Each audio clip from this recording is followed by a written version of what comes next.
네, 오늘부터 역대상, 또 역대하 말씀을 우리가 함께 읽겠습니다. 역대상하는 이제 역대기죠. 역대기라는 것은 그 역사의 연대기이다. 이제 그렇게 우리가 해석할 수가 있는데, 하나님으로부터 시작되어서 이스라엘이 바벨론 포로기에 이르기까지의 그 역사를 기술한 것이 역대상하입니다. 그래서 역대상은 다윗까지 기록하는 것이 주로 이제 다윗 이야기가 주고요. 그리고 이제 역대하는 다윗의 아들 이제 솔로몬부터 시작한 이스라엘 남유다의 마지막 왕까지가 이제 역대하라고 볼 수가 있죠. 역대상하는 이제 느헤미야와 에스라 쪽으로도 이어지죠. 그래서 느헤미야는 바벨론 포로에서 귀환하는 그러한 이야기를 또 기록하고 있죠. 그래서 그것도 일종의 역사서로 또 볼 수가 있는데, 이렇게 쭉 있습니다. 근데 이제 특이한 것은 이제 이 열왕기 상하라는 게 또 있죠. 사무엘 상하, 열왕기 상하라는 게 또 있는데, 그것도 역시 사무엘 상하에서 이제 다윗에 대한 이야기가 있고, 열왕기 상부터 시작해서 솔로몬, 열왕기 상하, 그래서 역대기 상이 사무엘 상하, 그리고 역대기 하가 열왕기 상하, 이렇게 서로 연결될 수 있다고 볼 수가 있죠. 그래서 차이점은 열왕기 상하에서는 북이스라엘 왕도 다 이렇게 기록이 되어 있는데, 역대하에 보면은 북이스라엘 왕은 빠져 있습니다. 없고 남유다 왕만 쭉 기록되어 있는 차이가 있습니다. 그래서 우리가 이런 차이를 통해서 역대기 상하의 의도가 무엇일까를 생각해 봐야 되는데, 역대기 상하의 의도는 철저히 그 신명기적 사관을 가지고 있다. 이제 그렇게 보면 되겠습니다. 그래서 신명기 사관이 아니라 제사장적 사관인데, 시내산 언약에 기초한 이제 이런 거라고 볼 수가 있습니다. 그래서 시내산 언약이 굉장히 중요한데, 시내산 언약의 핵심은 이스라엘 백성이 하나님 말씀에 순종하면 하나님의 백성이 되는 것이고, 또 하나님은 그들의 하나님이 되는 것이 이제 시내산 언약, 출애굽기 19장 5절 6절에 나와 있는 건데, 그것을 강조하는 것입니다. 그래서 철저히 하나님 말씀에 순종할 때는 이스라엘이 흥하는 거죠. 다윗이 하나의 모형이 되는 것인데, 그렇지 못하고 다윗 이하 솔로몬 말년부터 시작해서 그 뒤에 있는 남유다의 열왕들이 철저히 하나님 말씀에 이제 불순종을 해가지고 결국 멸망하지 않습니까? 이제 그러한 것을 통해서 지금 이 역대 상하가 쓰여진 시점은 바벨론 포로 때 쓰여진 것입니다. 그렇기 때문에 그것을 쓴 의도가 무엇이겠습니까? 이스라엘 백성들에게 너희들이 시내산 언약대로 순종했으면 잘 될 텐데, 불순종했기 때문에 지금 바벨론 포로로 끌려가서 간신히 돌아온 이런 상황이다. 그러므로 이후에라도 정신 차리고 하나님 말씀에 철저히 순종해야 한다. 이제 그런 것을 말씀하고 있다라고 우리가 볼 수가 있습니다. 그래서 우리가 이 역대상하를 읽을 때 그런 것들을 배워야 되는 것이죠. 하나님 말씀에 순종해야 한다. 그런 큰 흐름. 그리고 또 하나는 이제 이러한 왜 우리가 또 이스라엘 역사를 배워야 하는가 하는 부분에서, 이 역사는 단지 이스라엘만을 위한 역사가 아니라 우리 인류를 구원하시려는 하나님의 계획이 여기 담겨 있기 때문에 우리가 이것을 읽는 것이죠. 하나님께서는 단지 이스라엘 백성을 선택하셔서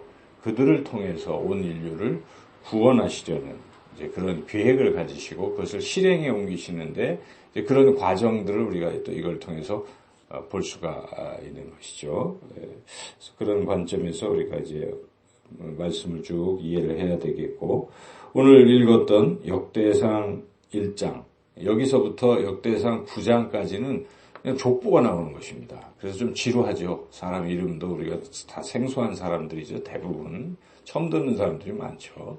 이렇게 족보가 쭉 펼쳐지는데 이 족보는 그 아브라함의 그 후손들 가운데에 이제 야곱의 아들이 12명이잖아요. 그래서 이스라엘이 12지파가 된 것이죠. 그 12지파를 소개하고 있다고 보면 되겠습니다. 이게 12지파가 쭉 소개되고 있는 것이고, 그리고 이제 다윗부터 또 시작돼서 그 12지파 중에 남유다, 그 유다 지파에서 왕이 나온 것이죠. 다윗. 그래서 그 다윗, 해서 쭉 다시 그 이제 왕들이 이름이 쭉 나오고, 그 뒤에 바벨론 포로로 끌려갔을 때 그들의 또 계보도 나옵니다. 그래서 9장에 가면은 바벨론 포로의 계보가 이렇게 나오는 거죠. 그래서 전체적으로 근데 대부분은 주로 이제 12지파 계보가 쭉 이렇게 나오고 있다 하는 것이죠. 그래서 오늘 특별히 1장은 족보가 특별하게 이게 하나님으로부터 시작된다는 게 상당히 의미가 있습니다. 이 족보가. 그래서 여기 하나님으로부터 그다음에 이제 누굽니까?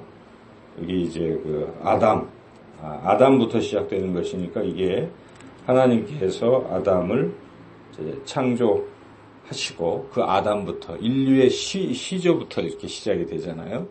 그런 특징이 있습니다. 단지 이것이 의미하는 것은 무엇입니까? 이것은 이스라엘만의 역사가 아니라 하는 것이죠. 이스라엘의 역사는 이제 아브라함부터 시작되는 것이고 아담부터 이거 다 모든 인류를 포함하고 있다는 것을 말씀하고 있기 때문에 이것은 모든 인류를 구원하시기 위한 그러한 계획이다 하는 것을 우리가 깨달을 수가 있는데 여기 이제 아담 그리고 이어지는 게 노아가 또 중요한 인물이죠. 4절에 보면 노아. 그래서 이것도 이제 내용적으로 보면 하나님께서 이 노아와 맺은 계약이 있지 않습니까? 노아 언약이라고 하죠. 그것이 무지개 언약입니다. 무지개 언약. 하나님이 노아와 맺은 언약. 다시는 물러서 심판하지 않겠다는 그런 언약이 중요하고 그 다음에 중요한 언약은 아브라함 언약이겠죠. 그래서 노아부터 시작이 돼서 쭉 이렇게 해가지고 노아의 자손이 셋이잖아요. 아들이 함, 야벳, 셈. 근데 그 중에 함이 막내고 야벳이 첫째거든요. 야벳. 그런데 여기 이제 셈을 이제 뚝 떼서 둘째 아들 셈을 강조하고 있는 이유가 있습니다. 왜냐하면 셈의 후손이 아브라함이기 때문에 이스라엘 족속이 거기서 나왔기 때문에 그래서 여기에 먼저 야벳부터 이야기하고 함 이야기 쭉 하고 있죠. 그 후손들. 그리고 이제 17절에 가면 뭐가 나옵니까? 셈의 자손은 이렇게 나오죠. 여기서부터 이제 아브라함이 나오는 것입니다. 쭉 가서 그 뒤에 보니까 27절에 보니까 누가 나옵니까? 셈의 아브라함 곧 아브라함은 조상들이요 이렇게 나오죠. 그래서 이 아브라함부터 시작해서 이제 쭉 나오는 거예요. 아브라함이 아들이 대표적인 아들이 이스마엘과 이삭이잖아요. 이스마엘은 이제 하가를 통해서 사라가 아니라 하가를 통해서 난 아들이고 그 이스마엘의 그 후예들이 지금 아랍 족속들이라고 보면 되겠죠. 아랍 사람들. 그리고 이제 그 16년 뒤에 이삭, 약속의 아들 이삭을 얻게 되죠. 사라를 통해서 아기를 낳지 못하던 그 이제 이삭이 이제 중요한 사람이죠.